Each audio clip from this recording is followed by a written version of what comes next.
तहरीक इंसाफ ने मोहसिन रजा नकवी को निगरां वजीर आला तस्लीम करने से इनकार कर दिया। इमरान खान की जेर सदारत इजलास में सुप्रीम कोर्ट ऑफ पाकिस्तान से रुजू करने का फैसला। फवाद चौधरी और असद उमर ने तकर्रुरी सूबे से मजाक करार दे दी।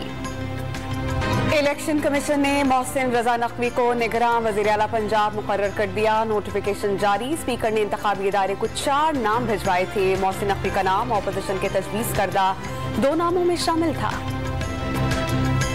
इलेक्शन कमीशन का फैसला उसूली और कवायद की खिलाफ वर्जी। मेरे करीबी रिश्तेदार को वजीर आला कैसे बनाया जा सकता है?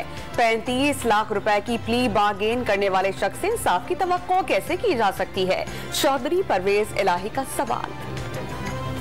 मोहसिन नकवी सेल्फ मेड इंसान, तमाम जमातों से ताल्लुकात, कभी इलेक्शन नहीं लड़ा। साबिक सदर आसिफ अली जरदारी ने निगरां वज़ीर आला पंजाब के लिए बेहतरीन इंतखाब करार दे दिया।